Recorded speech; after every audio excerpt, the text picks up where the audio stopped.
Assalamualaikum warahmatullahi wabarakatuh. Waalaikumsalam Waalaikumsalam warahmatullahi warahmatullahi wabarakatuh. wabarakatuh.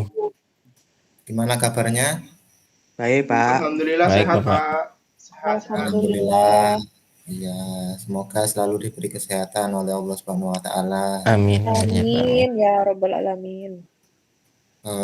Untuk pembelajaran hari ini kita akan membahas mengenai alat pembayaran.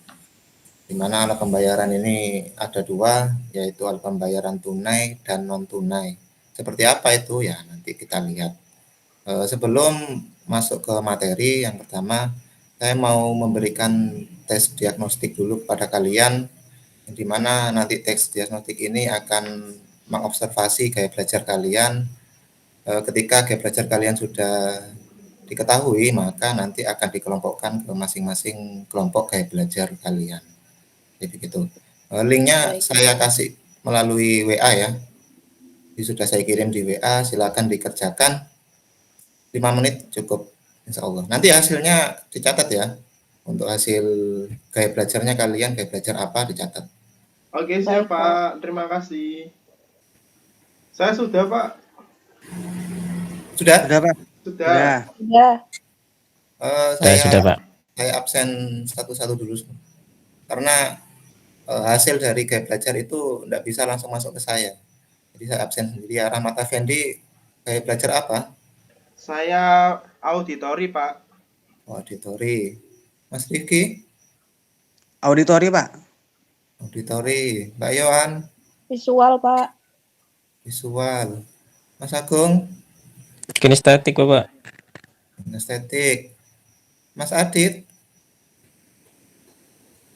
Mungkin nggak ada sinyal mungkin, Pak. Mas Kinestetik, Bapak. Oh, ini Mas Adit kinestetik. Oke.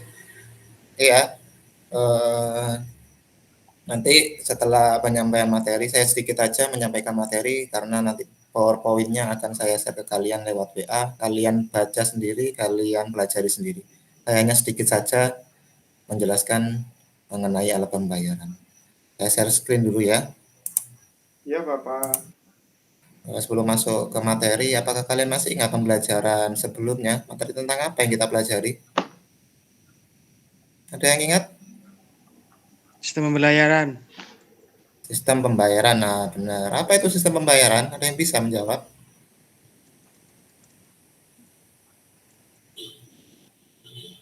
Sistem atau pengaturan atau aturan yang mengatur proses pembayaran di Indonesia khususnya, Pak. Ya, sistem pembayaran itu ada seperangkat aturan, lembaga, terus tata cara, itu namanya sistem pembayaran. Nah, setelah sistem pembayaran kita masuk ke materi alat pembayaran. Pernahkah kalian membeli suatu barang di pasar online atau Pernah, marketplace? Pak. Pernah. Nah, pakai untuk membayarnya pakai apa? ShopeePay pernah, Pak. Pakai ShopeePay. Iya, Nah, Pak. ShopeePay itu termasuk alat pembayaran apa kira-kira? Alat pembayaran tunai atau non tunai? Non tunai ya? Iya, non Nah, tunai. alat pembayaran non tunai. Jadi alat pembayaran ini ada dua jenis ya. Yang pertama adalah alat pembayaran tunai. Yang kedua adalah alat pembayaran non tunai. Di sini alat pembayaran tunai ada uang kartal, kertas dan logam, dan non tunainya ada paper based, ada card based dan electronic based. Alat pembayaran tunai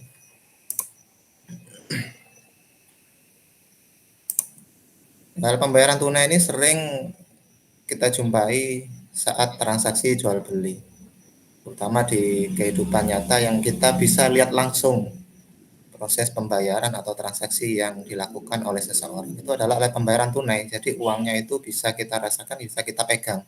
Itu adalah alat pembayaran tunai. Secara uang ada 5 di sini. Yang pertama adalah barter.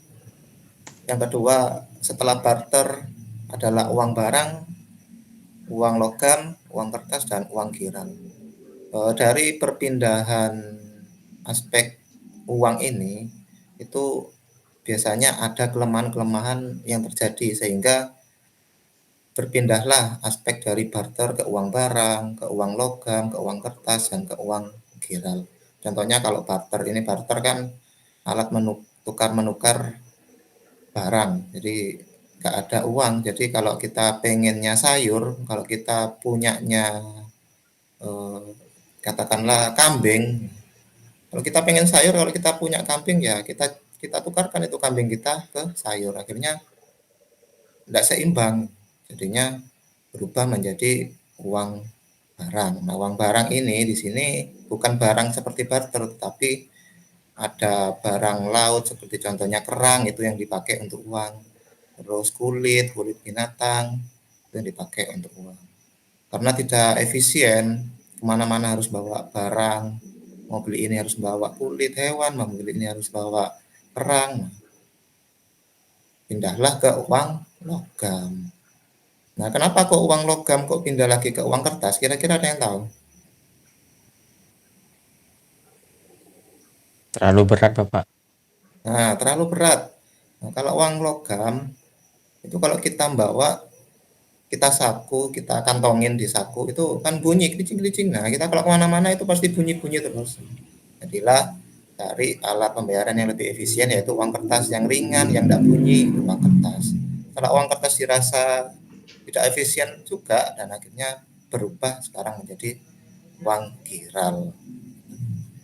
Sering terjadi kesalahan di sini. Gimana ketika ada pertanyaan, apa fungsi asli uang? Banyak yang memilih biasanya jawabannya adalah uang sebagai alat pembayaran.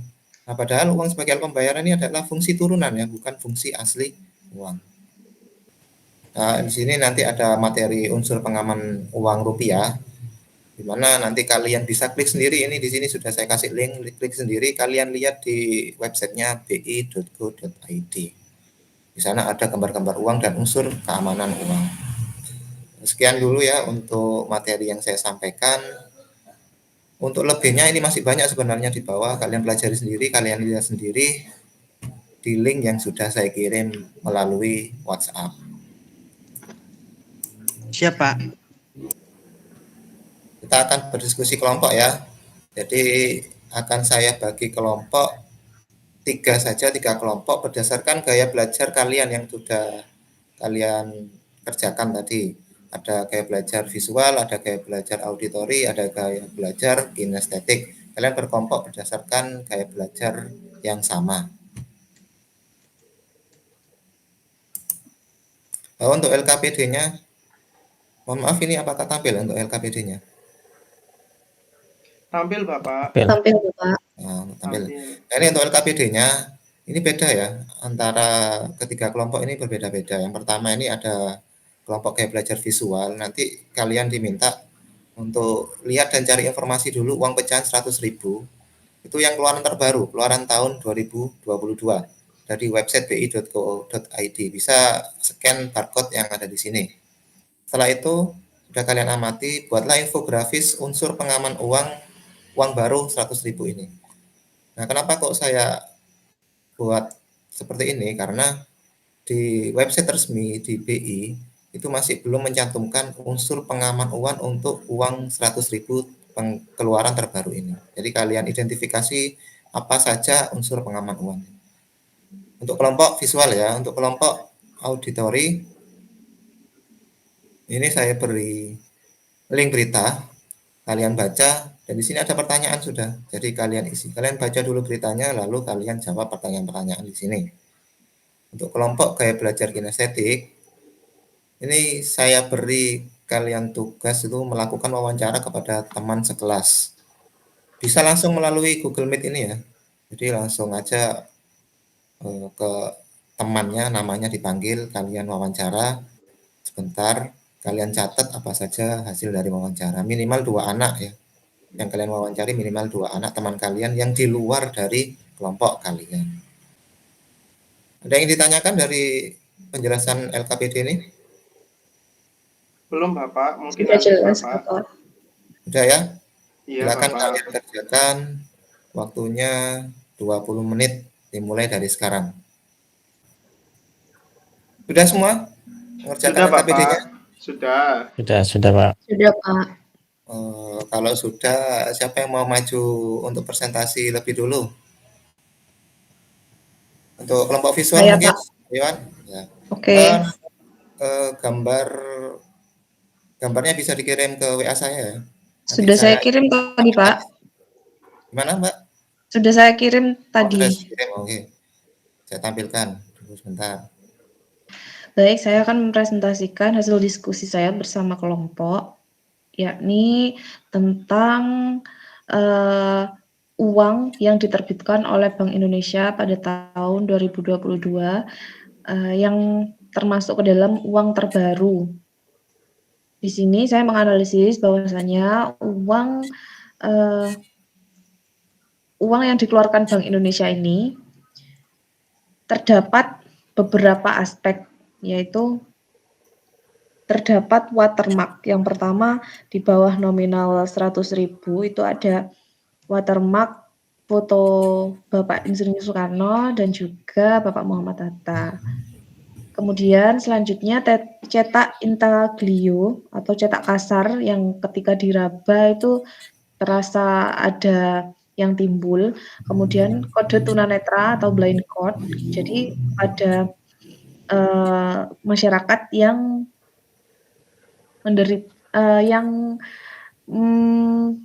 memiliki keterbatasan tunanetra itu bisa mengetahui ini merupakan nominal 100.000 atau bukan. Kemudian terdapat benang pengaman, color shifting, dan juga gambar sailing isi BI. Demikian Pak hasil presentasi yang dapat kami sampaikan. Kurang lebihnya mohon maaf. Wassalamualaikum warahmatullahi wabarakatuh. Waalaikumsalam warahmatullahi wabarakatuh. Terima kasih Mbak Iwan. Kasih tepuk tangan untuk kelompok visual. Terima kasih dari semua kelompok sudah melakukan presentasi pada hari ini. Mungkin ada yang bisa menyimpulkan dari hasil kegiatan pembelajaran hari ini. Untuk alat pembayaran pada hari ini yaitu alat pembayaran yang dilakukan secara tunai. Yang tadi sudah disampaikan pada presentasi yang dilakukan oleh kelompok visual, itu menjelaskan terkait tentang menganalisis tentang pembayaran visual secara rinci, ada watermark, ada kegunaan-kegunaannya secara umum yang bisa kita gunakan, dan juga bisa kita ketahui bahwa pembayaran tunai itu dapat digunakan oleh kita secara mudah, terkait bahwa uang tunai dulu sampai sekarang itu sudah mengalami perubahan. Dulu kan uang itu ada yang bawa receh-receh, itu susah, kemudian berubah ke tunai sekarang yang sudah lebih mudah dibawa dan mudah digunakan. Gitu, Pak. Baik, terima kasih Mas Rifki. Kasih tepuk tangan untuk Mas Rifki. Oke, sekian pembelajaran pada hari ini. Semoga pembelajaran di hari ini bisa bermanfaat di kemudian hari. Terima kasih atas waktunya. Saya akhiri. Wassalamualaikum warahmatullahi wabarakatuh. Waalaikumsalam Waalaikumsalam warahmatullahi wabarakatuh. Terima kasih Pak.